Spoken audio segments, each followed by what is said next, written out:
আমি এখানে আরো একটা কথা বলি, 1971 সালের নভেম্বর মাসের আগ পর্যন্ত আপনারা ইতিহাসের পাতা খুলে দেখেন এবং ইতিহাস বিস্তারিত পড়ে দেখেন। 1971 সালের নভেম্বর অক্টোবর মাসের আগ পর্যন্ত এই যে বাংলাদেশের বর্তমান সংবিধানে আছে যে গণতান্ত্রিক সরকার হতে হবে, ধর্মনিরপেক্ষতাবাদ থাকতে হবে, সমাজতান্ত্রিক সমাজ ব্যবস্থা হতে হবে, এই যে ধর্মনিরপেক্ষতাবাদের কথা, এইটা অক্টোবরের আগ পর্যন্ত, আমি বলছি 1971 সালের অক্টোবরের আগ পর্যন্ত ধর্মনিরপেক্ষতাবাদের কথা বাংলাদেশের স্বাধীনতার যুদ্ধের কোথাও ছিল না। আপনারা শেখ মুজিবের যেই বক্তব্য এই যাবৎ প্রচার করেছেন, শেখ মুজিবের এই বক্তব্যের মধ্যেও বক্তব্যের শেষে কি ছিল? ইনশাআল্লাহ বাক্য ছিল। তো ইনশাআল্লাহ বাক্য দিয়ে যে স্বাধীনতার যুদ্ধ ঘোষণা হয়, সেই স্বাধীনতা যুদ্ধের পরে যেই দেশ প্রতিষ্ঠা হয়, সেই দেশে কিভাবে ধর্মনিরপেক্ষতাবাদ থাকতে পারে? আপনার যদি বিশ্বাস না হয় তাহলে আপনি মেজর জলিল, যিনি সম্ভবত আমাদের নবম সেক্টরের সেক্টর কমান্ডার ছিলেন, মেজর জলিলের বিশাল বই আছে, 4-5টা বই আছে মেজর জলিলের, আপনি সবগুলো বই পড়েন। উনি বাংলাদেশের স্বাধীনতার যুদ্ধ নিজে যুদ্ধ করেছে, নিজে মুক্তিযুদ্ধ ছিলেন এবং বাংলাদেশের স্বাধীনতার যুদ্ধের কথা উনি বর্ণনা করেছেন। আপনি সেই ইতিহাস পড়েন। আমি এইখানে যে কথাটা বলতে চাচ্ছিলাম যে 1971 সালে আপনারা জীবন দিলেন, দিনের জন্য জীবন দিলেন, দিনের ভালোবাসায় জীবন দিলেন, মাতৃভূমির জন্য জীবন দিলেন, মাতৃভূমির ভালোবাসায় জীবন দিলেন। আপনারা এই কথা বলে জীবন দিলেন যে আমার দেশের স্বাধীনতা যদি কেউ কেড়ে নিতে চায়, নিজের মাল এবং রক্ত এবং সম্মানের হেফাজত করা ইসলামে জায়েজ, এই জন্য আমরা আমাদের 1971 সালের যুদ্ধে জীবন দিয়েছি। ওই জীবন দেওয়ার পরে কি আপনাদের আশা পূর্ণ হয়েছিল? হয় নাই। 24-এ আপনারা যে আন্দোলন করলেন, 24-এর আন্দোলনেও সবচেয়ে বেশি প্রাণ দিয়েছে বাংলাদেশের কোন কোটিপতির ছেলে মারা গেছে এই নিউজ আছে আপনাদের কাছে? কোন ধনীর ছেলে মারা গেছে, কোন বড় রাজনৈতিক নেতার ছেলে মারা গেছে মনে আছে আপনাদের? এরকম একটা নাম গুনে দিতে পারবেন? মারা গেছে কারা? যার ছেলে এই নরসিংদী অঞ্চলে কারখানায় কাজ করে, মাঠে কাজ করে এবং ছেলেকে ঢাকা বিশ্ববিদ্যালয়ে পড়ায়, ওই ছেলেটা ঢাকায় মারা গেছে। যার বাপ দিন আনে দিন খায়, তাদের সন্তানেরাও এখানে মারা গেছে। আর 24-এর আন্দোলন শেষ হওয়া হয় নাই, ক্ষমতার যে বন্টন হয়েছে, ক্ষমতার বন্টন সব এলিট শ্রেণীরা দখল করে নিয়ে গেছে। যারা একদিনও রাস্তায় নেমে স্লোগান দেয় নাই, যারা একদিনও রাস্তায় নেমে আন্দোলন করে নাই, তারাই 24-এর পরে আমাদের কাছ থেকে ক্ষমতা ছিনিয়ে নিয়ে চলে গেছে। আপনাদেরকে শুধু বুড়ি আঙ্গুল দেখাচ্ছে। 1947, 1971 এবং 24-এর এই আন্দোলনে সবচেয়ে বেশি যারা অপমানিত হয়েছে এবং সবচেয়ে বেশি যারা বঞ্চিত হয়েছে, তারা হচ্ছে এই অঞ্চলের সাধারণ মুসলিম জনগণেরা। কিন্তু আমি বলছি, আজকের পরে এবং আজ থেকে 15-20 বছর পরে এই গণতন্ত্র আপনাকে আবারও বিপ্লব নিয়ে এসে দিবে। কিন্তু ওই বিপ্লবে যেন বাংলাদেশের এলিট শ্রেণীরা ক্ষমতা বন্টন করে ছিনিয়ে নিয়ে যেতে না পারে, আপনাদেরকে সেই প্রস্তুতি গ্রহণ করতে হবে। সেই প্রস্তুতি গ্রহণ কি করে হবে? সেই প্রস্তুতি গ্রহণ এইভাবে হবে না যে আপনি আবার কেউ মিছিলের ডাক দিবে, ঢাকা বিশ্ববিদ্যালয়ের কোনো এক পোলা মিছিলের ডাক দিবে, আপনি সেই মিছিলে অংশগ্রহণ করবেন, অংশগ্রহণ করার পরে বলবেন নারায়ে তাকবীর, আল্লাহু আকবার, বুলেট আসবে, আপনার বুকে লাগবে, আপনি মারা যাবেন। আর এইভাবে আবার আগামী আন্দোলন হবে, আবার সেকুলাররা বাংলাদেশের ক্ষমতায় আসবে। এই সিস্টেমে আগালে, শুধুমাত্র নারায়ে তাকবীর এবং আল্লাহু আকবারের সিস্টেমে আগালে, আপনি আজকেও যেমন কৃষক ছিলেন, আজকেও যেমন নিজের সামান্য অধিকারের জন্য আপনি রাস্তায় রাস্তায় ঘুরতেছেন, আজ থেকে 25 বছর পরে, আজ থেকে 100 বছর পরে আপনি এখনকার মতো রাস্তায় রাস্তায় ঘুরতে থাকবেন। সবার আগে ওই পরিবেশ পরিবর্তন করতে হলে যেই জিনিসটা আপনাকে করতে হবে, সেটা হচ্ছে সবচেয়ে কম্পালসারি শর্ত। শুনতে আসলে কমন কথা মনে হবে, কিন্তু কমন কথাই আমরা পালন করি না। সবচেয়ে সবার আগে যে জিনিসটা করতে হবে সেটা হচ্ছে জ্ঞান অর্জন করতে হবে। আমি এখানে জ্ঞান অর্জন করার কথা বলতে গিয়ে জাস্ট একটা দলিল নিয়ে আসব। আপনারা একটা কমন এবং পরিচিত ঘটনা, আদম আলাইহিস সালাম এবং হাওয়া আলাইহিস সালামকে সৃষ্টির ঘটনা আপনারা শুনেছেন, শোনেন নাই? অনেক দিন মসজিদে ইমাম খুতবা দিয়েছে হাওয়া আলাইহিস সালাম এবং আদম আলাইহিস সালামকে সৃষ্টির ঘটনা। এবং আপনারা ওইখানে জানেন যে মহান আল্লাহ তাআলা যখন আদম আলাইহিস সালামকে সৃষ্টি করলেন, তো সৃষ্টি করার সময় ফেরেশতারা মানা করেছিল যে আপনি কেন মানুষকে সৃষ্টি করবেন, নাহনু নুসাব্বিহু বিহামদিকা ওয়া নুকাদ্দিসু লাক, আমরা আপনার তাসবিহ পাঠ করি, আপনার ইবাদত করি, আমরা আপনার কোনো গুনাহ করি না, আপনার আদেশ লঙ্ঘন করি না, তো আদমকে সৃষ্টি করার কি দরকার, আমরাই তো ইবাদত করতেছি, মানুষকে ইবাদতের জন্য আপনি কেন সৃষ্টি করবেন। তো আল্লাহ তাআলা ফেরেশতাদের এই কথা উপেক্ষা করে আদমকে সৃষ্টি করেছিলেন। সৃষ্টি করার পরে আল্লাহ তাআলা সর্বপ্রথম যে কাজটা করেছিলেন সেই কাজটা কি ছিল? ওয়াআল্লামা আদামাল আসমাআ কুল্লাহা। আদমকে সৃষ্টি করার পরে মহান আল্লাহ তাআলা আদমকে সর্বপ্রথম যেই জিনিসটা দিয়েছিলেন, আল্লামা আদামাল আসমাআ কুল্লাহা, সারা পৃথিবীর যত কিছুর জ্ঞান আছে আর যত কিছুর নাম আছে সকল নাম মহান আল্লাহ তাআলা আদম আলাইহিস সালামকে শিখিয়ে দিয়েছিলেন।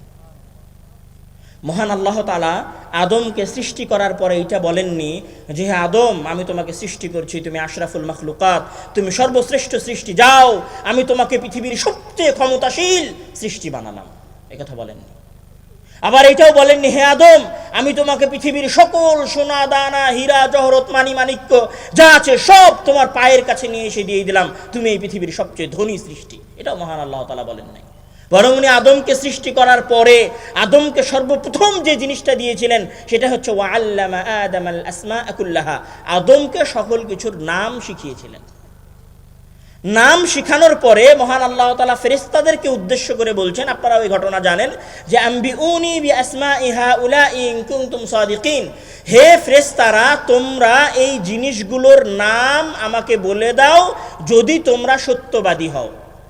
মানে আমি যদি একটু বোঝানোর জন্য বলি যে আমরা যদি এইখানে দুইজন ব্যক্তিকে দাঁড় করিয়ে দিয়ে বলি যে আপনি বলেন তো এইটার নাম কি, আপনি বলেন তো এইটার নাম কি, একজন পারছে একজন পারছে না, তো এরকম দুইজনকে দাঁড় করিয়ে দিয়ে কে পারছে কে পারছে না এটা দেখাকে কি বলে বাংলায়?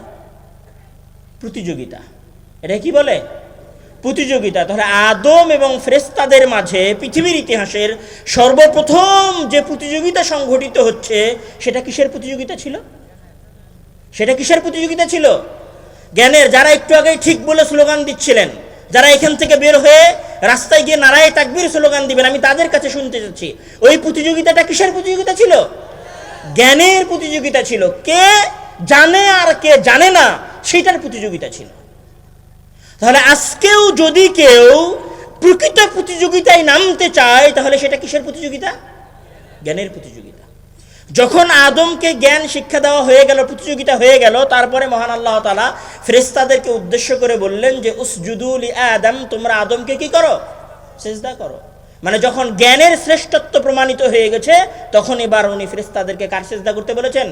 আদমের সিজদা করতে বলেছেন। আজকে আমি যদি আজকের কথা বলি, আজকের সারা বিশ্ব ইউরোপ এবং আমেরিকার সিজদা করতেছে, ইসরায়েল এবং ব্রিটেনের সিজদা করতেছে। কেন?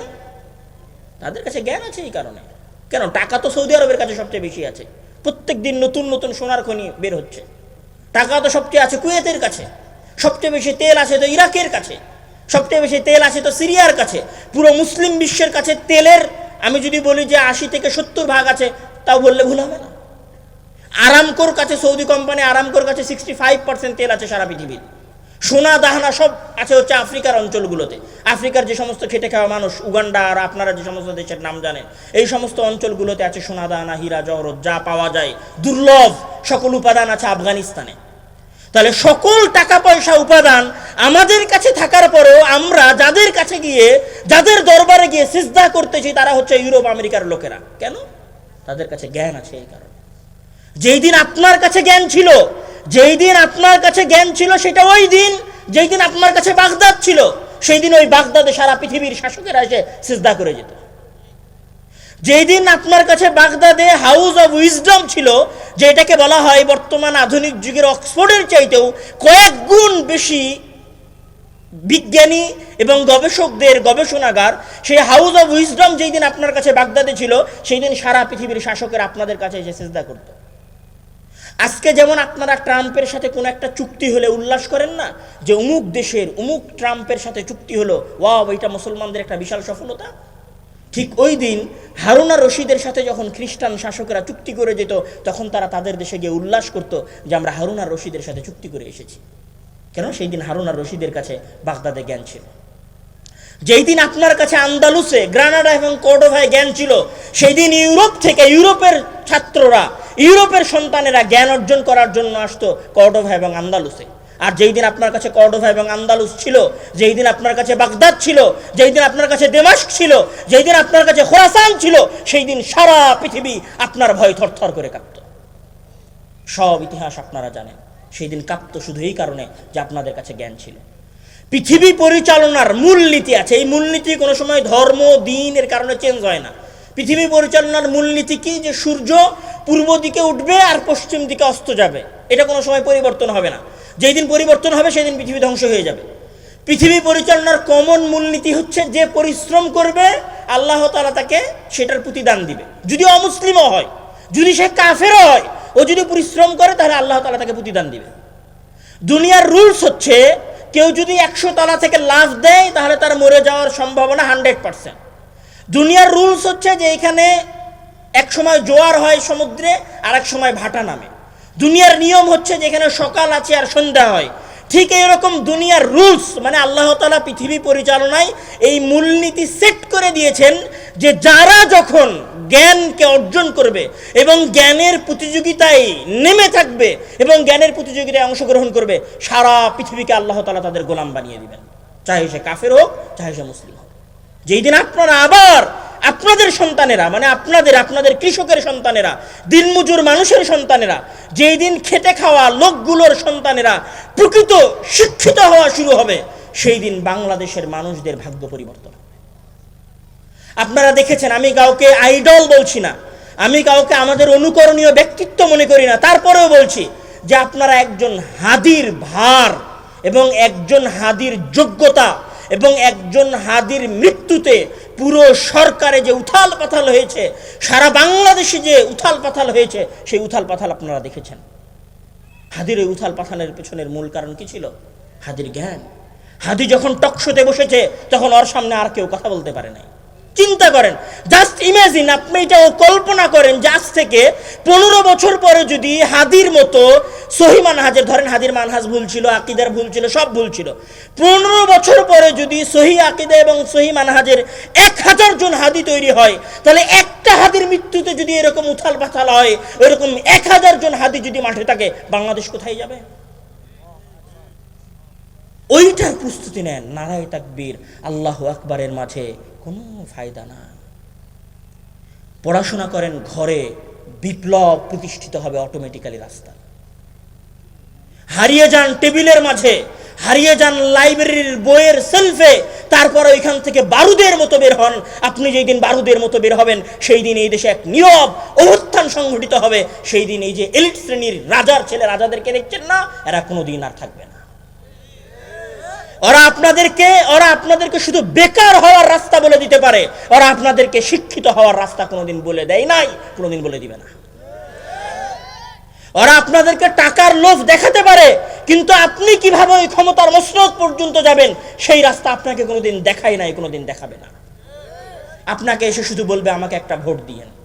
দেখেন, ভোট আপনারা 54 বছর থেকে দিচ্ছেন। যখন শেখ হাসিনা 2009-এর পরে ভোট চাইতে এসেছিল, তখন আমার মনে আছে যে পত্রিকায় তার বোরখা ছিল, বোরখার নিচে ব্লাউজের হাত ছিল এতদিন পর্যন্ত। তখন মানুষ ওই হাত দেখে, তখন মানুষ ওই বোরকা পরা দেখে ভেবেছিল, হ্যাঁ এবার মনে হয় মুসলমানদের মুক্তির রাস্তা তৈরি হচ্ছে। সব বাংলাদেশের ধর্মপ্রাণ মুসলমানেরা হাসিনাকে ভোট দিয়েছিলেন। তারপরে 17 বছরের রাজত্ব আপনারা দেখেছেন। তার আগে যারা ছিল 2000 সালে, তাদেরকে আপনারা ভেবেছিলেন এরা এরশাদের চাইতে ভালো হবে, তখন আপনারা তাদেরকে 95-96 এর পরে 2000-এ আপনারা তাদেরকে ক্ষমতায় বসিয়েছিলেন। যতবার আপনারা আশা করেছেন, যতবার আপনারা আশা দেখেছেন, ততবার আপনাদের আশা 1947, 1971, তারপরে 24, তার আগে এরশাদের আন্দোলন, সকল আন্দোলনে আপনারা যতবার আশা করেছিলেন যে এই দেশ পরিবর্তন হবে, কোনোবার আপনাদের দেশ পরিবর্তন হয় নাই, হবে না। আগামী 1000 বছর যদি আপনারা এইভাবেই লিল্লাহি তাকবীর আল্লাহু আকবার বলে জীবন দিতে থাকেন, কোনোদিন এদেশের ভাগ্যাকাশে এদেশের সাধারণ মানুষদের নতুন সূর্য উদিত হবে না। যেই দিন আপনারা জ্ঞানের বিপ্লব নিয়ে আসতে পারবেন, যেই দিন ওই চেয়ার ধরেন, কথার কথা আপনি আন্দোলন করলেন, সব করার পরে বাংলাদেশের সচিবালয়ে যেগুলো বসে আছে সব তো চোর বাটপারেরা বসে আছে। একটা তো সত্য বলে না, সত্য বলতে দেয় না, নিজে ঘুষ খায়, আর একজন যে ঘুষ খায় না তাকে ঘুষ খাইতে বাধ্য করে। ওদেরকে ক্ষমতায় রেখে আপনারা তো কোনোদিন বাংলাদেশকে পরিবর্তন করতে পারবেন না। আপনারা বলছেন বিচার ব্যবস্থা সংশোধন করতে হবে। বিচার ব্যবস্থায় যে জজ আর উকিলেরা বসে আছে, সব তো চোর, বাটপার, মিথ্যুকেরা বসে আছে, কিভাবে সমাধান হবে? তাহলে ওই জায়গায় এমন সন্তানকে পাঠাতে হবে যে তার বাপকে দেখেছে যে আমার বাপ মাঠে কাজ করেছে, আর আমার বাপ আমাকে দ্বীনের শিক্ষা দিয়েছে যে মরে গেলেও সত্য বলতে হবে, মরে গেলেও ন্যায় প্রতিষ্ঠা করতে হবে, মরে গেলেও আদল প্রতিষ্ঠা করতে হবে, মরে গেলেও ইনসাফ প্রতিষ্ঠা করতে হবে, আমার শত্রুর সাথে হলেও আমাকে ইনসাফ করতে হবে। এই রকম বিশ্বাস নিয়ে পড়াশোনা করে সঠিক আকীদা এবং মানহাজ রেখে যেই ছেলে ওই আন্দোলনে যাবে, যেই ছেলে ওই সচিবালয়ে যাবে, যেই ছেলে জজ এবং উকিল হবে, আজ থেকে 25 বছর পরে হলেও বাংলাদেশের ভাগ্যাকাশে নতুন আলো দিতে হবে।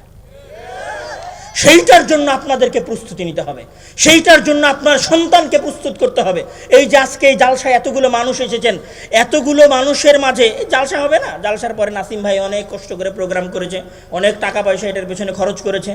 আমরা এসেছি, আব্দুর রহিম বক্তব্য দিয়েছে, আমি বক্তব্য দিচ্ছি, আমার পরে আবদুল্লাহ ভাই বক্তব্য দিচ্ছে, আমার বক্তব্যের পরে সাথে সাথে আপনারা ঠিক বলতেছেন, আবদুল্লাহ ভাই বক্তব্য দিবে, তখন আরও জোরে জোরে ঠিক বলবেন। আপনার ওই ঠিকের আওয়াজ শেষ আর আপনার কর্ম শেষ। এই প্রোগ্রামের ভূমিকাও এখানে শেষ। বাংলাদেশে প্রোগ্রাম হচ্ছে না, আপনাদের এলাকায় কতগুলো প্রোগ্রাম হয়েছে, অসংখ্য প্রোগ্রাম হয়েছে। এই প্রোগ্রামে সমাজ পরিবর্তন হয় নাই, এই প্রোগ্রামে সমাজ পরিবর্তন হবে না। আবার বলছি, এই প্রোগ্রামে সমাজ পরিবর্তন হয় নাই, এই প্রোগ্রামে সমাজ পরিবর্তন হবে না। যারা প্রোগ্রামের আয়োজন করছেন তাদের এবং যারা এই প্রোগ্রামে এসেছেন তাদের উভয়েরই নিয়ত পরিবর্তন করা দরকার। আমার আজকের এই অনুষ্ঠানে শুধু একটা অনুরোধ আমি করে যাব যে আপনারা অন্তত এতটুকু মাথার মধ্যে নিয়ে যান যে আমি আমার সন্তানকে চরম লেভেলের শিক্ষিত করব, এত শিক্ষিত করব এবং তাকে এত যোগ্য করে গড়ে তুলব যেন সে একদিন বাংলাদেশের সাধারণ মানুষদের প্রতিনিধিত্ব করতে পারে। অন্তত এই অনুষ্ঠানের মাঝে থাকা 5টা যুবক এবং 5টা বাবার সন্তান যদি ওই রকম ইন্টেলিজেন্ট এবং ট্যালেন্টেড হতে পারে, তাহলে হয়তো বাংলাদেশের সমাজ পরিবর্তন হতে পারে। আমার আরও 2টা পয়েন্ট ছিল, আমি আমার প্রথম পয়েন্টেই আমার কথা শেষ করছি।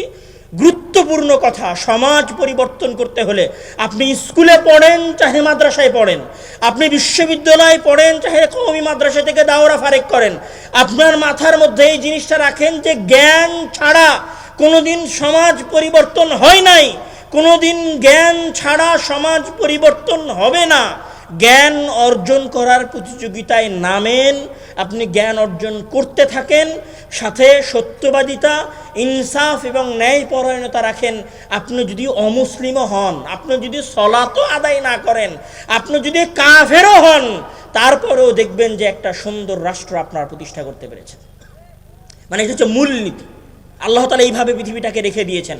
আমি অনুরোধ করব আজকের এই আলোচনায়, একটা আমার শেষ অনুরোধ, যেই অনুরোধের উপরে আমি বক্তব্য দিচ্ছি। দেখেন, আপনারা 47-এ জীবন দিয়েছেন, 71-এ জীবন দিয়েছেন, 24-এ জীবন দিয়েছেন। আমি চাই না সামনে আরও একটা বিপ্লব আসুক, সেই বিপ্লবে আপনাদের সন্তানেরা আবার এসে ক্ষমতা আপনাদের কাছ থেকে নিয়ে যাক, দেশের বাইরে থেকে এসে ক্ষমতা আপনাদের কাছে নিয়ে যাক, দেশে এসি ঘরের মধ্যে বসে থেকে ক্ষমতা আপনাদের কাছে নিয়ে যাক।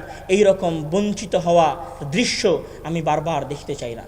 আমি চাই আগামীর যে বিপ্লব হবে, সেই বিপ্লবে যে সমস্ত যুবকেরা বাংলাদেশের শাসন ক্ষমতায় যাবে, যে সমস্ত যুবকেরা বাংলাদেশের সচিবালয়ে যাবে, যে সমস্ত যুবকেরা বাংলাদেশের জজ, আদালত, হাইকোর্টে যাবে, সেই সমস্ত যুবকেরা যেন বাংলাদেশের আনাচে কানাচে থেকে উঠে আসা সাধারণ, দিনদার, মুনসিফ, সত্যবাদী, পড়ুয়া যুবক হয়।